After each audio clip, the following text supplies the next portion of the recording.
namanya pengobatan itu ada promotif, preventif, kuratif, rehabilitatif. Iya kan? Next. Nah, ini kalau ada yang menganut anggapan vaksinasi bisa diganti dengan madu dan pisang, ya, kita mesti lihat di mana madu dan pisang ini bekerja. Ya, pisang itu nutrisi yang bagus. Madu dalam Al-Quran disebutkan madu itu syifa, obat. Jadi kalau kita lihat madu itu lebih ke arah kuratif. Ya, dokter-dokter bedah sering pakai madu. Ya, mungkin preventif juga bisa untuk kesegaran tubuh kita, tetapi sifatnya non spesifik tadi. Jadi kalau anak kita dihantam madu lebah dan pisang, yang gemuk hansipnya. Ngerti nggak? Hansipnya sehat-sehat, tapi tetap hansip kualitasnya. Ya, dia nggak punya pistol. Next. Nah ini ada 8 nutrisi untuk meningkatkan kekebalan tubuh. Kita lihat. Ada bawang putih ya, karpsul garlic ya misalnya. Ada ikan tertentu, ada gandum segala macam. Ini juga untuk kekebalan non spesifik, bukan kekebalan spesifik. Jadi tetap ini yang gemuk hansipnya. Ya kalau saya ibaratkan tadi, dia tidak bisa membentuk pasukan khusus yang untuk melawan penyakit tadi. Next. Herbal juga seperti itu. Herbal adalah kuratif.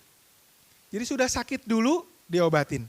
Sedangkan yang kita cegah adalah jangan sampai ada fase sakit dalam kehidupan anak kita dan kita sendiri. Next. Nah bagaimana dengan bekam? Ada yang pernah dibekam? Belum ada? Mungkin ibu-ibu yang hadir di sini nggak familiar dengan bekam ya. Tetapi di sementara kelompok anti vaksin, mereka yakin bahwa bekam itu bisa mengganti vaksinasi. Tetapi walaupun bekam itu diyakini ada manfaatnya, fasenya beda. Fasenya fase kuratif. Jadi kalau ada wabah polio, lumpuh dulu, nanti diobatin bekam. Mau gitu? Kalau ada wabah difteri, kena difteri dulu, nanti diobatin bekam. Jadi fasenya beda. Ya, fase yang dituju beda. Jadi nggak bisa kita pakai bekam sebagai pengganti vaksinasi. Next. Nah, Bapak Ibu sekalian, sayang sekali ya, pengetahuan kita tentang vaksinasi yang seperti itu tadi, ya, kemudian digoyahkan oleh beberapa isu, ya, beberapa isu yang tidak bisa dipertanggungjawabkan kebenarannya. Kebetulan mereka pakai bahasa-bahasa agama, pakai bahasa Islam. Saya nggak tahu nanti kalau ada pastor anti vaksin juga mungkin pakai bahasa Katolik atau bahasa Kristen. Ada di beberapa negara gereja juga ada yang anti vaksin. Ya. Mereka bilang apa? Mereka bilang siasat Yahudi untuk lumpuhkan generasi, iya kan? Nah, ini tabloid bekam. Ini ada beberapa pasien saya yang bawa tabloid ini, dokter saya bawa ini, bagaimana gitu. Terus dia bisa ini karena saya juga pernah baca juga ini. Next.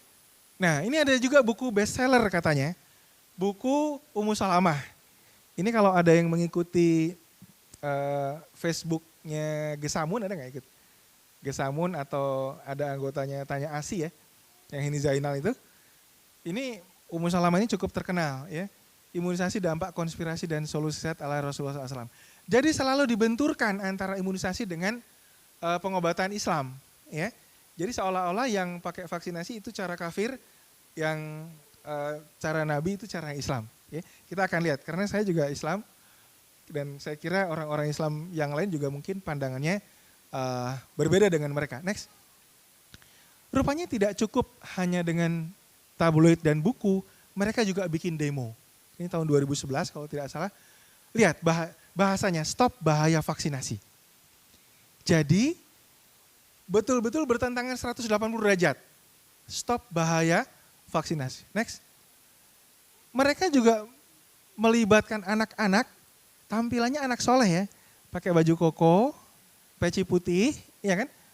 Tapi bahasanya luar biasa. Go to hell with your vaccine. Selamatkan anak Indonesia dari vaksinasi. Bunda jangan vaksin Anda. Awas vaksin anjing, awas vaksin babi. Luar biasa. Ya, ini demo di Bundaran HI. Next.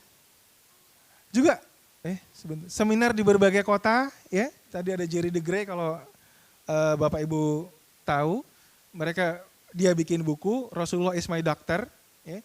dokter saya itu Rasulullah. Di situ seperti yang Islami, ya, tetapi di ajaran-ajaran di situ betul-betul hanya mencukupkan pengobatan yang dari Nabi dan menolak semua pengobatan yang bukan dari Nabi. Padahal Nabi itu diturunkan bukan sebagai dokter. Beliau diturunkan sebagai Rasul pembawa risalah. Ya. Urusannya jauh lebih besar dibanding sekedar urusan pengobatan.